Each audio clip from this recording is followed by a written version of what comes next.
So I'm going to give you a little bit about my background, where I come from, and then I'm going to play an excerpt from an interview. It was recorded by Creative Pinellas just a few weeks ago. As I mentioned, I won a grant from Creative Pinellas. So this is a podcast that is available online. It's a half-hour interview. I've taken just 10 minutes of it for this presentation. So we'll be listening to that, and you'll be seeing slides on the screen. A few years back, I learned that Florida springs are suffering. They are becoming polluted and degraded. And this is really, really sad to me. So in 2014, I had an exhibition at Gallery 221 at Hillsborough Community College. That series was about Florida springs and water, so I limited myself to blues, which is easy because I like blues, and created paintings that were very non-representational, but still in the blues of various blues relating to water. This installation was an installation that addressed the loss of habitat through these abstract paintings and a tree that stood an abstract tree that stood in the middle of the floor on a bed of sand, and these moths were dangling around the tree, and they all look half dead, you might say, because they're all made with bones and handmade paper and dried seeds and things like that. So they don't look like vital living objects as much as they look like their habitat is being depleted. The work took a whole different direction than what I had anticipated. You know that I won that grant, for which I was enormously grateful, because it enabled me to do something I had wanted to do all my life, or all my adult life, and that is to go to India. So I traveled to India and I stayed at an artist retreat called the Sanskriti Kendra outside of New Delhi.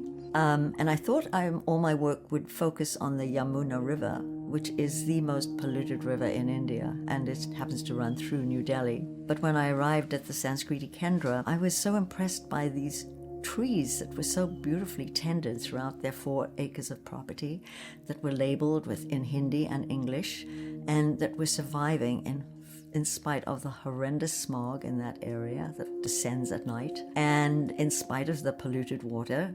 These trees were surviving, and they spoke to me. I found myself moving towards the consolation that you find in those dark places. And I had experienced a death in my family, so I was looking for consolation, and I found that in those trees. And so I started working with the trees and the leaves.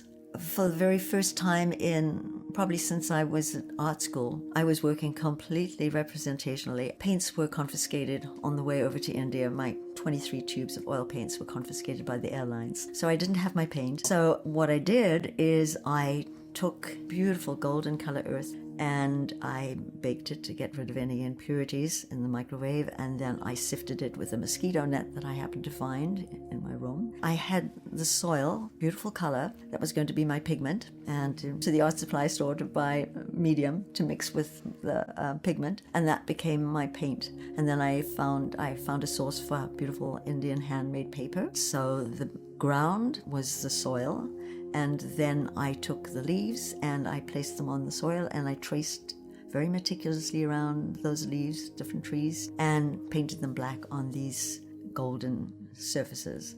There's a narrative element, but it's also more reflective, they reflect what I feel in those places, both the sadness of seeing the pollution and the depletion, but also my love and joy of simply being in nature. And I had no idea that I was going to be surrounded by this beautiful soil. And I have used soil in my work quite consistently for many years, ever since I was in the land of Georgia O'Keeffe, and found this beautiful red micaceous clay that I worked with then. That was the first time I used it.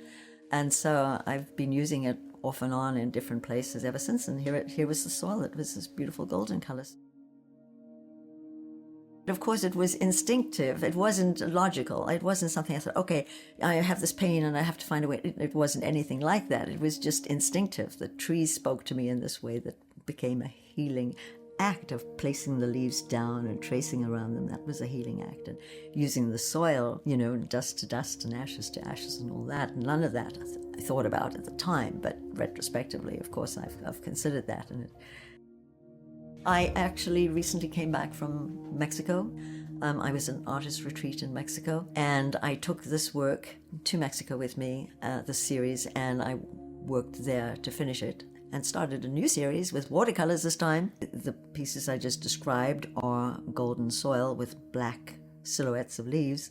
That's not very colorful, though. That's consistent with what I've done pretty much throughout my life. I started incorporating color, blues, that I mentioned, and then coming back from India, there's all this color. I mean, wow, there's just so many brilliant colors. And that obviously influenced me because I came back from India and started painting with a lot of color. And yeah, that's pretty scary because I'm thinking, oh, people are going to say she's sold out, she's getting decorative, whatever. But I'm just moved to use this color right now. And so I'm exploring it and having fun doing it, I have to say. And suddenly here I am doing something completely new and different. And so, yes, I have to sort of stand back and question that, and I know others will too. We grow as human beings, hopefully we grow until the day we die, and that needs to be expressed in our creative process, in our work. Falling in love with color right now.